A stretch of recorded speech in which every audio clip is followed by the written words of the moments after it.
Hello friends, study with ज्ञान प्रकाश में आप सभी का बहुत बहुत स्वागत है। करंट अफेयर्स के क्रम को आगे बढ़ाते हैं और आज हम लोग 18 अक्टूबर 2020 के बहुत ही महत्वपूर्ण प्रश्नों को करेंगे डिस्कस। दोस्तों, जितनी भी परीक्षाएं होने जा रही हैं उनमें आज के वीडियो से आपको कई सारे प्रश्न देखने को मिल सकते हैं। आज के वीडियो में हम लोग करेंगे डिस्कस मिशन शक्ति अभियान, world economic outlook report, operation green, wild life photography award 2020 और सबसे इंपॉर्टेंट ग्लोबल हंगर इंडेक्स 2020 के प्रश्नों को। तो ये वीडियो बहुत इंपॉर्टेंट है, बीच में छोड़कर आप लोग बिल्कुल भी मत जाइएगा। लेक्चर की पीडीएफ आपको फ्री में दी जाती है, जिसका विकल्प आपको studyvidgyanprakash.com पर अवेलेबल करवा दिया जाता है। तो आइए शुरू करते हैं आज का वीडियो। 6 माह का प्रदेश व्यापी मिशन शक्ति अभियान यह किस प्रदेश में शुरू किया गया है? तो दोस्तों, ये जो अभियान है इसकी शुरुआत हुई है उत्तर प्रदेश में। यह अभियान 6 महीने तक चलेगा और इसकी शुरुआत हुई है शारदीय नवरात्र यानी कि 17 अक्टूबर 2020 से लेकर फिर इसे वासंतिक नवरात्र तक चला जाएगा, यानी कि 2021 में इसे समाप्त किया जाएगा। कुल 6 महीने तक यह अभियान चलेगा और इसका उद्देश्य क्या है? दोस्तों, यह अभियान महिलाओं और बच्चों के प्रति सम्मान और सुरक्षा की भावना का प्रसार करेगा, महिला स्वावलंबन की आवश्यकता को नवीन आयाम प्रदान करने में सहयोगी होगा। और आपको बता दें कि ये जो अभियान है इसमें हर महीने एक अलग अलग विभाग के द्वारा एक अलग अलग ट्रेंड चलाया जाएगा। तो ये बहुत इंपॉर्टेंट है, जिसका सही जवाब है ऑप्शन बी। अगला क्वेश्चन है, ऑपरेशन ग्रीन का संचालन कौन सा मंत्रालय करता है? दोस्तों, ये प्रश्न बहुत इंपॉर्टेंट है, जिसका सही जवाब है ऑप्शन डी, यानी कि खाद्य प्रसंस्करण मंत्रालय के द्वारा ऑपरेशन ग्रीन का संचालन किया जाता है। ऑपरेशन ग्रीन पहल का जो मुख्य उद्देश्य है वो ये है कि किसानों को उनकी उपज का सही मूल्य दिलाया जाए। और ये चर्चा में क्यों है? क्योंकि रेल मंत्रालय और खाद्य प्रसंस्करण मंत्रालय ने संयुक्त रूप से सब्जियों और फलों की ढुलाई के लिए किसान जो कन्वेंस है उसको यूज करेंगे तो उसमें 50% की रियायत दी जाती है। तो इसलिए बहुत इंपॉर्टेंट है प्रश्न ये, जिसका सही जवाब है ऑप्शन डी। अगला क्वेश्चन लेते हैं, वर्ल्ड इकोनॉमिक आउटलुक रिपोर्ट पर विचार करें। ये रिपोर्ट अभी हाल ही में जारी हुई है, इसके बारे में आपको बताना है। पहला स्टेटमेंट है, इसे IMF यानी कि अंतरराष्ट्रीय मुद्रा कोष के द्वारा जारी किया जाता है। ये बिल्कुल सही है। वर्ष 2020 में जारी रिपोर्ट का टाइटल है एक लंबी और कठिन चढ़ाई। यह स्टेटमेंट भी बिल्कुल करेक्ट है और यह प्रतिवर्ष जारी किया जाता है। तो दोस्तों, ये गलत हो जाएगा, क्योंकि ये जो रिपोर्ट है वो साल में 2 बार जारी होती है। एक तो जून में जारी होती है, दूसरी जो होती है वो अक्टूबर में जारी की जाती है।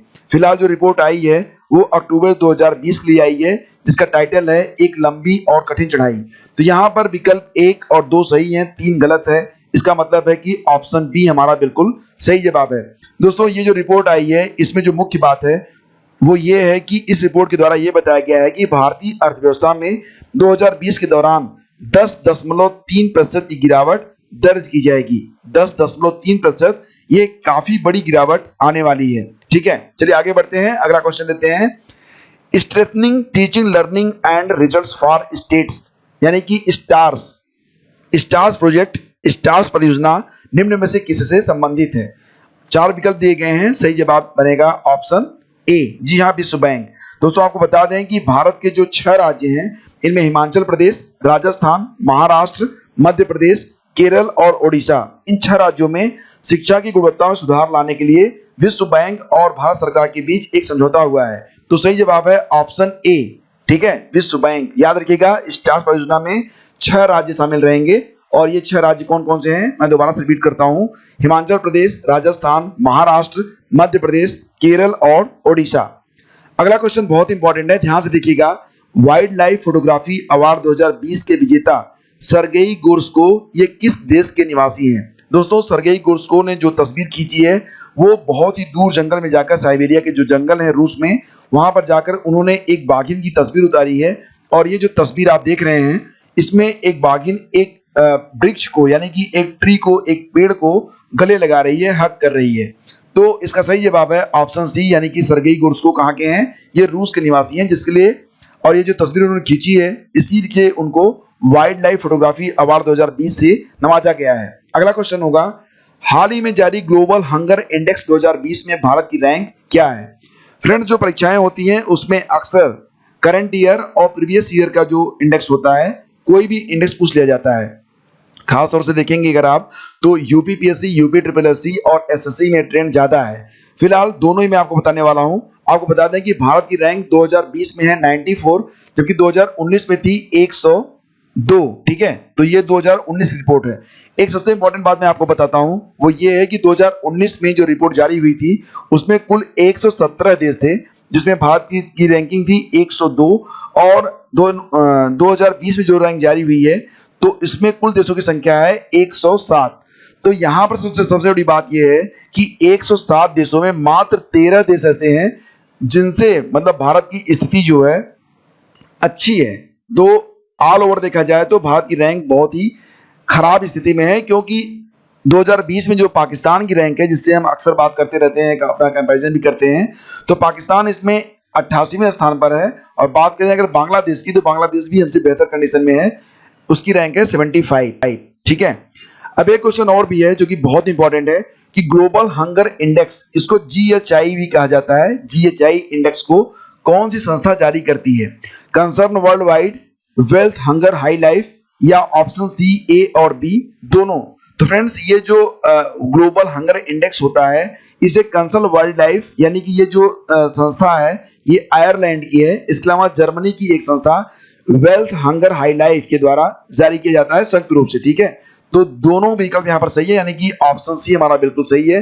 इसको ध्यान से आप लोग याद रखिएगा। और एक बात और भी कि ग्लोबल हंगर इंडेक्स को 4 पैरामीटर पर जारी किया जाता है, 4 पैरामीटर्स के आधार पर इसे जारी किया जाता है।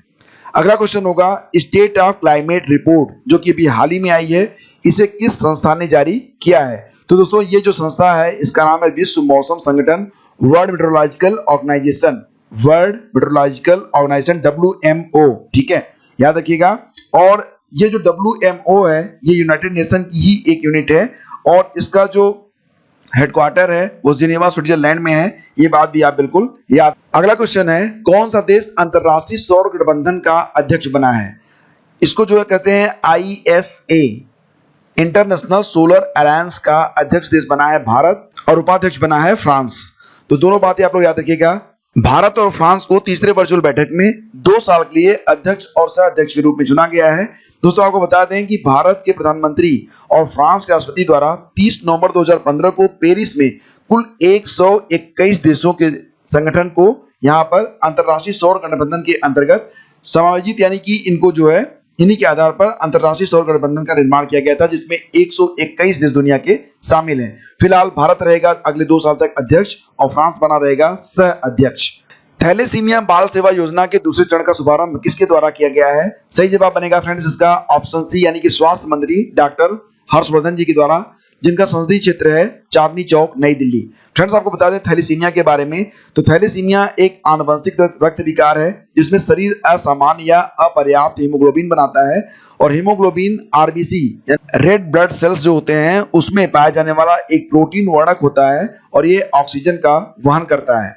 दोस्तों इसका लक्षण क्या है? थकान, कमजोरी, त्वचा का पीला रंग और धीमी वृद्धि आदि। तो सही जवाब है इसका option C. Sentinel six Michael Freilich satellite किस संगठन के द्वारा नवंबर 2020 में लॉन्च करने की योजना है? नवंबर 2020 में ये सैटेलाइट लॉन्च की जाएगी स्पेस एक्स के द्वारा, ठीक है। अब यहाँ पर जो ऑप्शन डी में दिया गया है रोकोस्मोस, नासा के बारे में आप जानते हैं, ये अमेरिका का अंतरिक्ष ऑर्गेनाइजेशन है। इसरो के बारे में भी आप जानते हैं, भारत का। रोकोस्मोस कहाँ का है? तो ये रूस का अंतरिक्ष शोध संस्थान है जिसका नाम है रोकोस्मोस। तो दोस्तों 10 नवंबर को एलोन मस्क के स्पेसएक्स द्वारा ये जो सैटेलाइट है सेंटिनल-6 माइकल फ्री लीज सैटेलाइट, इसे लॉन्च किया जाएगा, और इसे कैलिफोर्निया के वैंडनबर्ग वायुसेना बेस से लॉन्च किया जाएगा, जिसका उपयोग समुद्र के स्तर को मापने में किया जाता है। तो फ्रेंड्स ये थे आज यानी कि 18 अक्टूबर के सबसे इंपॉर्टेंट करंट अफेयर्स। चैनल को अगर आपने अभी तक सब्सक्राइब नहीं किया तो सब्सक्राइब कर लें, बेल आइकन को जरूर दबाएं ताकि आने वाले वीडियोस को आप बहुत ही सरलता के साथ देख सकें। तो फ्रेंड्स अगर आपको ये वीडियो पसंद आया तो इसकी PDF भी आप लोग डाउनलोड कर लीजिएगा, जिसका लिंक वीडियो के डिस्क्रिप्शन में दिया गया है। Thank you so much.